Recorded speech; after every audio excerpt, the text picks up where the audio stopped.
Righteousness is again having a right standing before God.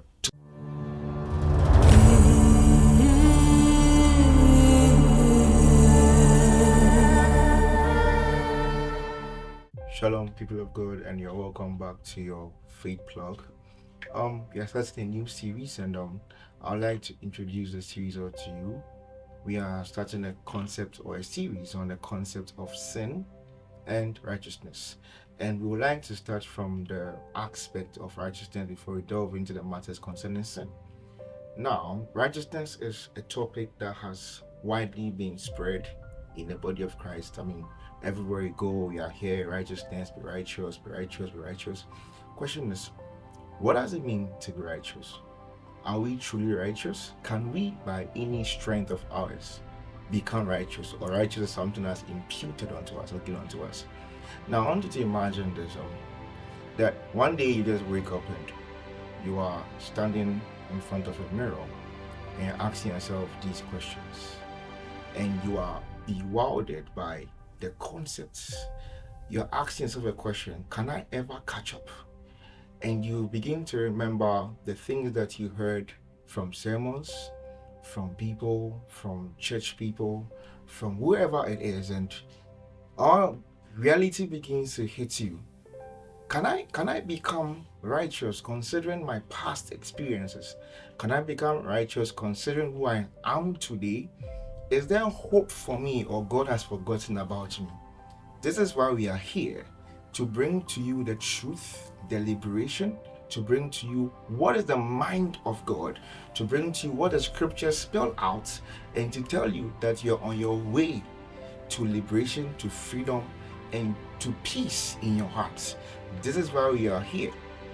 So in these moments of doubts and dark moments, I believe you'd want to probe into what actually is righteousness.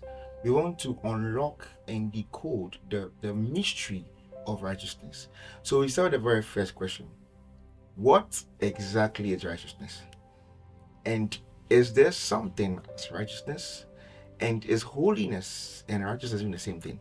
Now, when we talk of righteousness from the biblical perspective, we are saying that being in the right standing with God, anything that is in right standing, right position, right place towards God, is what righteousness is.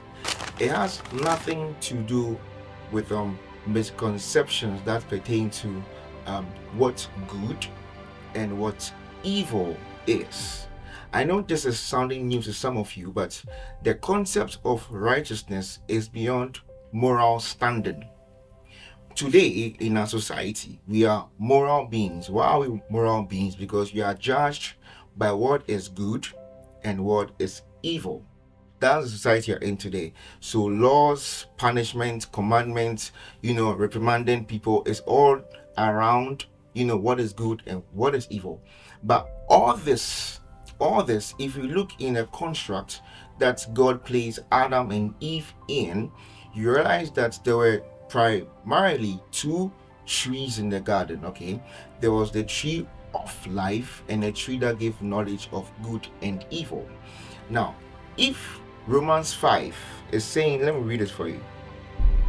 So Romans 5 verse 21 says that as sin had reigned unto death, even so might grace reign through righteousness unto life.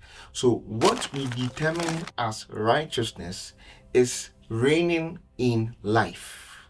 So if Adam and Eve were partaking of the tree of life, devoid the knowledge of good and evil, then we can say that there's a concept of righteousness that has nothing to do with what good and what evil is. The whole concept and construct of righteousness is to reign in life, is to excel in life.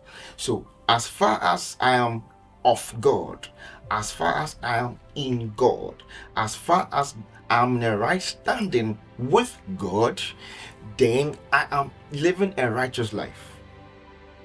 I am living a righteous life. Righteousness is again having a right standing before God, to be erect before God. Now, what does it mean to be erect? What does it mean to, be in a right standing before God? This is why we are embarking on this series. So this is just a short inspo on what you're going to be talking about. So first and foremost, what I want you to know is there is the construct, the concepts of righteousness way from the beginning, okay, that had nothing to do with the knowledge of what is good and what is evil. Thus, if I want to understand what righteousness is, then I have to take you away from what you know as being good and evil to justify someone to be righteous or not. Righteousness is on the premise of what God says and not on the premise of what we have to say. So first off, Adam, Eve were righteous in the garden, being with God. God used to come to see them, and they had not taken of the tree that pertains to the knowledge of good and evil. Thus, righteousness is beyond what we call good and evil. Thus, we can now begin to talk of sin. Then you understand what sin is. What actually is sin? And what actually is righteousness? What actually is good? And what actually is evil? These are the things we discuss in our next episode. Stay tuned. Shalom.